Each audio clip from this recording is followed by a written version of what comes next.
নমস্কার। The power of astrology Sumanta ji Choudhury আমার এই ইউটিউব চ্যানেলে আপনাদের সবাইকে স্বাগত।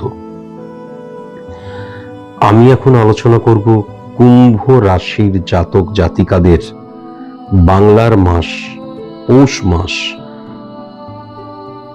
এই মাসটি কেমন যাবে, কি কি সাবধানতা অবলম্বন করা প্রয়োজন। আজকের আলোচনাটা পুরোপুরি সার্বিক মতে কিন্তু আমি করব। স্পেসিফিক ভাবে যদি আপনাদের জানতে হয় তাহলে অবশ্যই কিন্তু আপনাদের কোনো সায়েন্টিফিক অ্যাস্ট্রোলজারের কাছে গিয়ে নিজের প্রেডিকশনটি করিয়ে নিতে হবে। সার্বিকভাবে কেন করব? পশ্চিমবঙ্গে কয়েক লক্ষ কুম্ভ রাশির জাতক জাতিকা আছেন, তাদের প্রত্যেকের date of birth, time of birth, place of birth আলাদা, সুতরাং জন্ম ছক আলাদা, সুতরাং স্পট ইমপ্লিমেন্টেশন ছক আলাদা, সুতরাং কালপুরুষ ছক আলাদা। সুতরাং স্পেসিফিক ভাবে আমার পক্ষে কখনোই আলোচনা করা সম্ভব নয়। আমি সার্বিক মতে যদি এই বাংলার মাসটিকে লক্ষ্য করি তাহলে সেখানে কুম্ভ রাশি সাপেক্ষে যদি তার লগ্ন ভাব লক্ষ্য করি এবং বিশেষ করে মঙ্গল এবং শুক্রের যে অবস্থান, এটা কিন্তু 1 নাম্বার 7 নাম্বার বা তার যে ভাইব্রেশন সেটা কিন্তু 7 নাম্বার 5 নাম্বার ঘরে এবং 2 নাম্বার ঘরেও কিন্তু তার প্রভাব পড়ছে।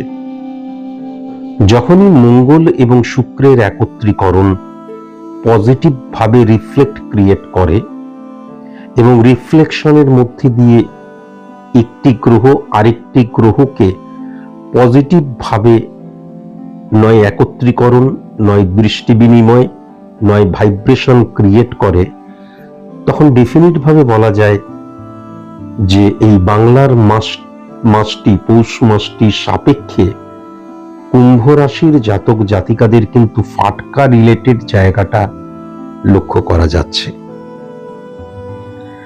এখন তাহলে কি ফাটকা থেকেই কেবলমাত্র ইনকাম হবে যদি আমি অর্থনৈতিক জায়গাটা লক্ষ্য করি? তা কিন্তু নয়। যখন সেকেন্ড হাউসে শনি উচ্চস্থ বা শনির দৃষ্টিও উচ্চস্থ ভাবে সেকেন্ড হাউসকে, আবার যদি লক্ষ্য করা যায় 10th হাউসকে, যদি লক্ষ্য করা যায় 11th হাউসকে, যদি লক্ষ্য করা যায় 4th হাউসকে শনির দৃষ্টি দ্বারা যখন প্রভাবিত হয়, তখন এটা ডেফিনিট ভাবে বলা যায় যে কেবল ফাটকা থেকেই তার উপার্জন হচ্ছে, ফাটকা থেকেই তার সফলতা আসছে, তা কিন্তু নয়। আমরা আমাদের সফলতার 95 থেকে 98% আমরা অর্থনৈতিক সফলতাকেই বুঝি। সেক্ষেত্রে একটা জিনিস মারাত্মকভাবে লক্ষ্য করা যাচ্ছে, আমি যে কাজই করব যদি সেই কাজের মধ্যে ইললিগ্যাল অ্যাক্টিভিটিস জড়িত থাকে, তার মধ্যে যদি কোনো রকমের প্ল্যানিং না থাকে এবং তার মধ্যে যদি বেশি অপশন চলে আসে, তাহলে কখনোই সেখান থেকে আমরা সফল হতে পারবো না। কিন্তু যদি কুম্ভ রাশিটিকে খুব ভালো মতন লক্ষ্য করা যায় তাহলে এক্ষেত্রে কিন্তু খুব একটা বেশি অপশনাল হওয়ার জায়গা লক্ষ্য করা যাচ্ছে না, বিশেষ করে লিগ্যাল অ্যাক্টিভিটিসের জায়গাও এবং বৈধ ক্রিয়াকলাপের জায়গাও লক্ষ্য করা যাচ্ছে। সোর্স অফ ইনকাম কিন্তু অনেক বেড়ে যাবে এবং একাধিক উপায়ে কিন্তু সোর্স অফ ইনকামটা হবে, সেটাও কিন্তু পরিষ্কার লক্ষ্য করা যাচ্ছে। ইম্পর্টেন্ট ফ্যাক্টর যেটা হচ্ছে, সেকেন্ড হাউসকে যখন রাহুও হিট করছে, অর্থনৈতিক জায়গাটা অন্তত উৎস বা অর্থ আসার জায়গাটা বা অর্থ প্রাপ্তির জায়গাটা মারাত্মক বেড়ে গেলেও ওয়েস্ট অফ মানির জায়গাটাও কিন্তু বাংলার এই মাসটিতে কুম্ভ রাশির জাতক জাতিকাদের ক্ষেত্রে লক্ষ্য করা যাচ্ছে। এখান থেকে ভেরি ভেরি কসাস এবং কনসাস হওয়া প্রয়োজন। সঞ্চয় না হওয়ার ইঙ্গিত আমি কিন্তু বাংলার এই মাসটিতে পাচ্ছি। আমি যদি এবার সার্ভিসের জায়গাটায় চলে যাই, বৃহস্পতি এবং 6th হাউসকে যদি খুব ভালো মতন তার রিফ্লেকশনটাও লক্ষ্য করি, তাহলে শুক্র উচ্চস্থ এবং শনির দৃষ্টি 6, 7 এবং 10th হাউসকেও কিন্তু দৃষ্টি দিচ্ছে, তার ভাইব্রেশনটাও লক্ষ্য করা যাচ্ছে। তাহলে চাকরির জায়গাটা কিন্তু অত্যন্ত ফ্রুটফুল হয়ে রয়েছে। এখন বাংলার এই মাসটি তো ওই 30-31 দিনের মাস হবে, তার বেশি তো নয়, 60 দিন 100 দিনের তো মাস নয়।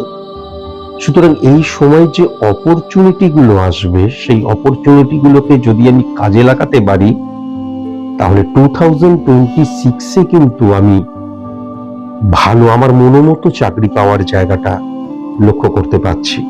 যেমন বিজনেসের জায়গাটা যেটা লক্ষ্য করা যাচ্ছে, আমি যদি বাংলার এই মাসটিতে প্ল্যানিং করি, তাহলে নতুন বিজনেস আমি 2026-এ কিন্তু শুরু করতে পারবো। ইনভেস্ট সেরকম ভাবে এখনই করা উচিত নয়, কিন্তু বিজনেস এক্সটেন্ড হওয়ার জায়গা, বিজনেসটা প্রসারিত হওয়ার জায়গা, হেভি ওয়েট কাস্টমার বৃদ্ধি পাওয়ার জায়গা এবং শত্রু নাশ হওয়ার জায়গা এবং কর্মস্থলে আমার একচ্ছত্র প্রভাবের জায়গাও কিন্তু কুম্ভ রাশির জাতক জাতিকাদের ক্ষেত্রে মারাত্মকভাবে লক্ষ্য করা যাচ্ছে। কিন্তু ব্যক্তিগত জীবনে আইডেন্টিটি ক্রাইসিস চলে আসতে পারে, বা খুব সাধারণ কোনো ব্যাপারে দেখা যাচ্ছে স্বামী স্ত্রীর মধ্যে মনোমালিন্যতা সৃষ্টি হলো, ভাই ভাইয়ের মধ্যে মনোমালিন্যতা সৃষ্টি হলো, বাবা সন্তানের মধ্যে মা সন্তানের মধ্যে মনোমালিন্যতা সৃষ্টি হলো, খুব ছোটখাটো ব্যাপারে। তার কারণ ইগো প্রবলেমটা মারাত্মক হয়ে দেখা দিচ্ছে এবং সূর্য উচ্চস্থ হয়ে থাকার জন্য আইডেন্টিটি ক্রাইসিসের জায়গাটাও কিন্তু লক্ষ্য করা যাচ্ছে। আইডেন্টিটি ক্রাইসিস যখনই সৃষ্টি হয়ে যায়, তখন আমাদের মধ্যে ইগো প্রবলেম চলে আসে, অ্যাডজাস্ট না করার প্রবণতা চলে আসে, কম্প্রোমাইজ, স্যাক্রিফাইস, এগুলো আমরা করতে চাই না এবং আমি যেটা ঠিক মনে করছি সেটাই ঠিক, এই ধারণাটার মধ্যে আমি স্ট্যাক করে রাখি, আমি এটাকেই কিন্তু ধরে রাখি। এই একগুঁয়েমিটা ত্যাগ করা ভীষণ প্রয়োজন। কেবলমাত্র ভালো কথা বলে যাব, কুম্ভ রাশির জাতক জাতিকারা খুব আনন্দ পাবে, আমার কাজটা সেটা নয়, আমাকে প্রেডিক্ট করতে হবে। সুতরাং সেক্ষেত্রে ব্যক্তিগত জীবনে ইগো প্রবলেমের জায়গাটা এবং আইডেন্টিটি ক্রাইসিসের জায়গাটা মারাত্মক হয়ে উঠছে, এই জায়গাটা কন্ট্রোল করা ভীষণ প্রয়োজন। ভীষণ প্রয়োজন কেবল বাংলার এই মাসটির জন্য নয়, 2026-এ ব্যক্তিগত জীবনে শান্তি পাওয়ার জন্য, স্বস্তি পাওয়ার জন্য, যাতে সম্পর্ক দূষণ না সৃষ্টি হয়, তাই জন্য আমার এই চিন্তাধারা এবং মেন্টালি অ্যাপ্লিকেশনটা ভীষণ প্রয়োজন। তবে কুম্ভ রাশির জাতক জাতিকাদের ক্ষেত্রে বাংলার এই মাসটিতে স্টুডেন্টদের ক্ষেত্রে কিন্তু খুব পজিটিভ, কেননা আমার কনসেন্ট্রেশনের জায়গা, আমার লক্ষ্য নির্ধারণ এবং কালো অক্ষরগুলোর প্রতি আমার ভালোবাসা, বিশ্বাস বৃদ্ধি পাবে। The black literacy in the text book can bring the revolution of mind, সেটা কিন্তু পরিষ্কার লক্ষ্য করা যাচ্ছে। কুম্ভ রাশির জাতক জাতিকাদের ক্ষেত্রে প্রেমজ সম্পর্কটা অত্যন্ত পজিটিভ বাংলার এই মাসটিতে, এবং প্রেমজ সম্পর্কটাকে একটা রূপদান করার জন্য বিবাহ নিয়েও চিন্তা ভাবনা করতে পারি, সেটাও কিন্তু অত্যন্ত পজিটিভ হয়ে রয়েছে বাংলার এই মাসটিতে, সেটাও আমি লক্ষ্য করতে পারছি। তবে কুম্ভ রাশির জাতক জাতিকাদের ক্ষেত্রে আমি যেটা দেখতে পাচ্ছি, মেষ রাশি, কর্কট রাশি, সিংহ রাশি এবং মীন রাশির জাতক জাতিকাদের, আমি এমন কারোর সাথে প্রেম করছি যাদের এই রাশি, অবশ্যই কিন্তু এই মাসে বিবাহ নিয়ে কোনো আলোচনা করা উচিত নয়। আমি অসুস্থতার জায়গাটাও কিন্তু বেশ ভালো মতন লক্ষ্য করতে পারছি, বিশেষ করে চেস্ট পেন, নার্ভের প্রবলেম, স্পাইনাল কর্ডের প্রবলেম, ব্যাক পেনের জায়গাটা, থ্রোট বা কণ্ঠ রিলেটেড প্রবলেম, এইগুলো কিন্তু লক্ষ্য করা যাচ্ছে। চোখ রিলেটেড প্রবলেম, মাথা যন্ত্রণা বা দপদপ করা জাতীয় প্রবলেম, এবং দেখবেন অকারণে একটা দুশ্চিন্তা বা কোনো চিন্তা কনস্ট্যান্ট হিট করে যাচ্ছে আমার মাথায়, এটাও কিন্তু লক্ষ্য করা যাচ্ছে। গুপ্ত শত্রুতার জায়গা আমি বেশ ভালো মতন লক্ষ্য করতে পারছি। শত্রুরা কিচ্ছুটি করতে পারবে না, তার কারণ যখন শনি 6 নম্বর ঘরে হিট করে, তখন কোনো মতেই কিন্তু শত্রুরা ক্ষতি করতে পারে না, কিন্তু পূর্ব দিক থেকে এবং উত্তর পূর্ব দিক থেকে শত্রুতার জায়গা আমি লক্ষ্য করতে পাচ্ছি। ভেরি ভেরি কসাস এবং কনসাস, আর অক্ষর দিয়ে, এস অক্ষর দিয়ে, টি অক্ষর দিয়ে, আই অক্ষর দিয়ে, কেমন খুব কসাস এবং কনসাস অবশ্যই থাকা প্রয়োজন। শুভ সংখ্যা আমি যেটা দেখতে পাচ্ছি, 5 সংখ্যা, 9 সংখ্যা, 10 সংখ্যা, 16 সংখ্যা, 19 সংখ্যা, 22 সংখ্যা, 26 সংখ্যা, 28 সংখ্যা এবং 30 সংখ্যা। শুভ রং যেটা আমি দেখতে পাচ্ছি বাংলার এই মাসটিতে, কুম্ভ রাশির সাদা রং, হলুদ রং, কমলা রং এবং বেগুনি রং। শুভ দিক যেটা লক্ষ্য করতে পাচ্ছি, পশ্চিম দিক এবং দক্ষিণ পশ্চিম কোণ।